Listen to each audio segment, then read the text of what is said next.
بسم اللہ والصلاة والسلام علی رسول اللہ، اما بعد۔ صفحہ نمبر ہے 274 اور آیت نمبر ہے 20۔ اعوذ باللہ من الشیطان الرجیم، بسم اللہ الرحمن الرحیم۔ فوسوس لہم الشیطان لیبدی لہما ما ذوری عنہما من سوآتہما وقال ما نہاکما ربکما عن هذه الشجرة الا ان تکونا ملکین او تکونا من الخالدین۔ فوسوس لہم الشیطان، پس وسوسہ ڈالا ان دونوں کے لیے شیطان نے، لیبدی لہما، تاکہ ظاہر ہو جائے ان دونوں کے لیے، ما ذوری عنہما من سوآتہما، وہ چیزیں جن کو وہ چھپاتے تھے، تو جس عورے کو، جس ستر کو وہ چھپاتے تھے وہ ان کے لیے ظاہر ہو جائے۔ وقال ما نہاکما، اور شیطان نے کہا کہ ما نہاکما، نہیں منع کیا گیا تم کو، ربکما، تمہارے رب نے، ان ہذہ الشجرہ، اس درخت سے، الا مگر ان تکونا، یہ کہ تم ہو جاؤ، تم دونوں ہو جاؤ، ملکین، فرشتے، او تکونا من الخالدین، یا تم ہو جاؤ ہمیشہ رہنے والوں میں سے۔ بات یہ ہے کہ آدم علیہ السلام جنت میں چلے گئے، شیطان مردود ہو گیا، شیطان کو مہلت مل گئی۔ اللہ تعالیٰ نے شیطان کو وسوسہ ڈالنے کا اختیار، طاقت جو ہے وہ دی ہے۔ وسوسہ دل کا خیال ہوتا ہے، شیطان نے دل کے اندر بات ڈالی۔ شیطان دلوں میں بات ڈال سکتا ہے، خیالات ڈال سکتا ہے۔ حدیث میں آیا، نبی علیہ السلام نے فرمایا، شیطان تمہارے اندر ایسے دوڑتا ہے جیسے خون جس طرح رگوں میں دوڑتا ہے، شیطان تمہارے اندر ایسے دوڑتا ہے۔ تو آدم علیہ السلام اور اماں حوا کو شیطان نے وسوسہ ڈالا، لیبدی لہما، مقصد کیا ہے؟ تاکہ ظاہر ہو جائے ان دونوں کے لیے وہ چیزیں جن کو وہ چھپاتے ہیں، یعنی ستر۔ آسان لفظوں میں اس کو آپ سمجھیں کہ اس نے اس لیے یہ کام کیا کہ آدم اور حوا ننگے ہو جائیں، بغیر لباس کے ہو جائیں۔ دیکھیں، یہ شیطان کا پہلا مقصد تھا کہ انسان بغیر لباس کے ہو جائے۔ لباس کیا چیز ہے؟ لباس عزت ہوتی ہے، ہر انسان کی عزت اس کے لباس کے اندر ہوتی ہے۔ شیطان چاہتا ہے کہ انسان کی سب سے پہلے عزت ختم ہو جائے، جو مرتبہ اللہ تعالیٰ نے اس کو دیا ہے نا، وہ ختم ہو جائے۔ آج دیکھ لیں، یہ کام کیا تو شیطان نے تھا، انسانوں کو ننگا کرنے والا۔ آج انسان یہ کام کر رہے ہیں، آج انسانوں کو ننگا کر رہے ہیں، اور دونوں طریقوں سے کر رہے ہیں، فزیکلی بھی کر رہے ہیں، بغیر لباس کے بھی کر رہے ہیں، اور دوسرا انسانوں کے عیب ظاہر کر کے انہیں ننگا کر رہے ہیں۔ آپ کسی کے عیب کے مگر لگے رہنا، عیب تلاش کر کے وہ لوگوں کو بیان کرنا، اسے ننگا کرنا، یہ شیطانی عمل ہے، یہ انسانوں کا کام نہیں ہے۔ انسان تو پردہ پوشی کرنے والا تھا، لیکن انسان شیطان کے نقش قدم پر چلتے ہوئے لوگوں کو جو ہے وہ ننگا کر رہا ہے۔ تو بہرحال بات سیدھی ہے، نبی علیہ السلام کے حدیث کے مطابق، جو کسی کا عیب چھپائے گا، کل قیامت کے دن اللہ اس کا عیب چھپائے گا۔ آج جو دنیا میں کسی کا عیب ظاہر کرتا ہے تو حدیث کیا کہتی ہے؟ اللہ اس کو اس گناہ میں سزا دے گا جو اس نے لوگوں سے چھپا کر کیا ہے، اللہ وہ گناہ لوگوں کے اندر ظاہر کر دے گا۔ تو بہرحال انسانوں کو، انسانیت کو ننگا نہیں کرنا چاہیے، نہ بغیر لباس کے، نہ ان کے عیبوں کو ننگا کرنا چاہیے۔ ہوا کیا کہ آدم علیہ السلام سے جیسے تیسے بھی کر اس نے کہا کہ یہ جو پھل درخت کا اللہ تعالیٰ نے تمہارے لیے منع کیا ہے نا، اس کو تم کھا لو، اس کو تم کھا لو۔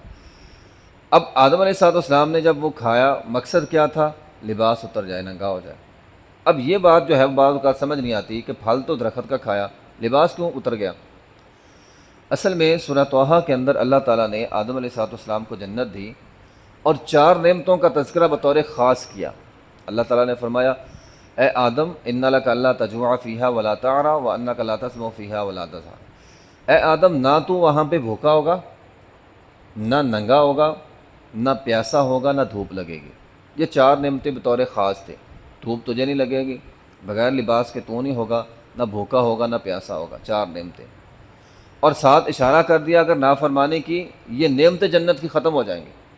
تو ان نعمتوں میں سے ایک نعمت چونکہ ننگا نہ ہونا تھا، تو آدم علیہ السلام نے جیسے نافرمانی کرنی تھی، شیطان کو اس بات کا پتہ تھا کہ نافرمانی کرے گا تو نعمتیں چھن جائیں گی، تو اس لیے اس نے سوچا کہ میں اس کو اب ننگا کروں، اس نعمتیں جو ہے وہ ختم کرو، تو شیطان نے اسے جو ہے وہ وسوسہ ڈالا۔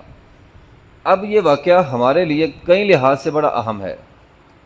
اب دیکھیں ایک وہ بندہ جس کو اللہ تعالیٰ نے اپنے ہاتھ سے بنایا، اللہ اپنے ہاتھ سے بنا رہا ہے، اللہ فرشتوں سے سجدہ کروا رہا ہے، اللہ اسے جنت دے رہا ہے، شیطان نے اس کو بھی وسوسہ ڈال دیا۔ ہم تو ابن آدم ہیں، شیطان تو آدم کو وسوسہ ڈال سکتا ہے، ہم تو ابن آدم ہیں۔ ہمارے یہاں لوگ سمجھتے نہیں میں تو میں ٹھیک ہوں، میں غلط نہیں ہو سکتا، میں غلطی کر ہی نہیں سکتا۔ اور بھائی شیطان نے آدم علیہ السلام سے غلطی کروا دی۔ ہمیں تو اللہ نے اپنے ہاتھ سے نہیں نہ بنایا، آدم کو تو اپنے ہاتھ سے بنایا تھا۔ اس لیے یہ کہنا کہ میں جو یہ جملہ بولتا ہے یہ جملہ ہی شیطان کا ہے کہ میں ہوں، میں غلطی نہیں کر سکتا۔ ابن آدم سے غلطی ہو سکتی ہے، اس لیے انسان کو اپنے گناہوں پہ نظر ڈالتے رہنا چاہیے۔ نبی علیہ السلام نے فرمایا آدم علیہ السلام اور موسیٰ علیہ السلام، اللہ تعالیٰ قادر ہے جی، اللہ تعالیٰ نے آسمانوں پہ دونوں کی بات آپس میں کروائی۔ اب حدیث میں ہے کہ موسیٰ علیہ السلام اور آدم علیہ السلام اس بات میں جھگڑے۔ موسیٰ علیہ السلام نے کہا اے بابا تو نے غلطی کی اور ہمیں جنت سے نکال دیا، اور نہ تو غلطی کرتا نہ ہم جنت سے نکلتے۔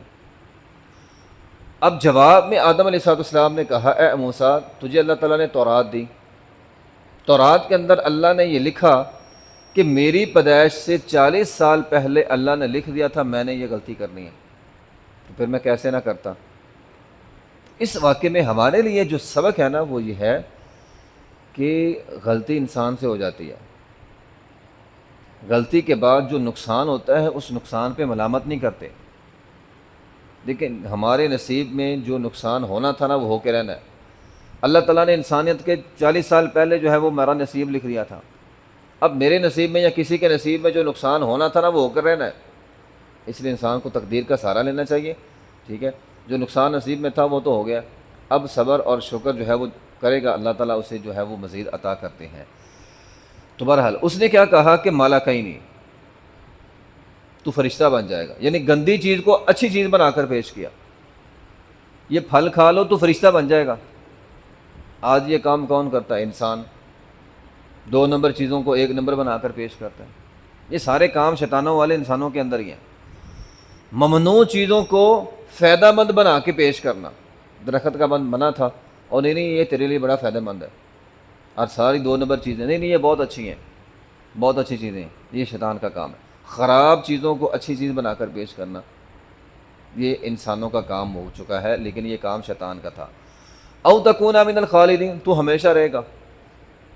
آج شیطان انسانوں کے دماغوں میں یہ وسوسہ ڈالتا ہے دنیا ہماری ہے، دنیا میں ہمیشہ رہنا ہے، اور لوگوں کو ہم اپنے ہاتھوں سے دفن کرتے ہیں، لیکن بندہ یہ سمجھتا ہے اس نے مرنا تھا، میں نے تو نہیں مرنا، میں نے تو ہمیشہ رہنا ہے، اور اس لیے تو لوگوں کا حق کھاتے ہیں۔ اگر یقین ہو اللہ کے پاس جانا ہے، اللہ نے حساب لینا ہے، پھر لوگوں کا حق نہ کھائیں، 2 نمبریاں نہ کریں، حق سچ بولیں، جھوٹ نہ بولیں۔ یہ بات ذہن میں ہے کہ میں نے رہنا ہے بس، حالانکہ پتہ سب کو ہے مرنا ہے، لیکن شیطان اس طرف جانے ہی نہیں دیتا۔ دل میں آتی ہے ابھی میں نے رہنا ہے، ہاں مریں گے لیکن ایک وقت بڑا لمبا ہے، میں نے بڑا لمبا جینا ہے۔ تو ہر انسان یہ سوچ کر بیٹھا ہے میں نے لمبا جینا ہے، اور غلطیوں پہ غلطیاں کیا جا رہا ہے۔ تو یہ اس نے کہا کہ یا تو فرشتہ ہو جائے گا یا تو جو ہے وہ ہمیشہ رہے گا۔ تو بہرحال یہ کام شیطان کے ہیں، یہ بات دل میں ڈالنا تو نے ہمیشہ رہنا ہے، یہ بات دل میں ڈالنا کہ خراب چیز کو اچھی بنا کر پیش کرنا ہے، یہ سارے شیطان کے کام ہیں، یہ انسانوں کو جو ہے وہ نہیں کرنے چاہیے۔ وآخر دعوانا الحمدللہ رب العالمین۔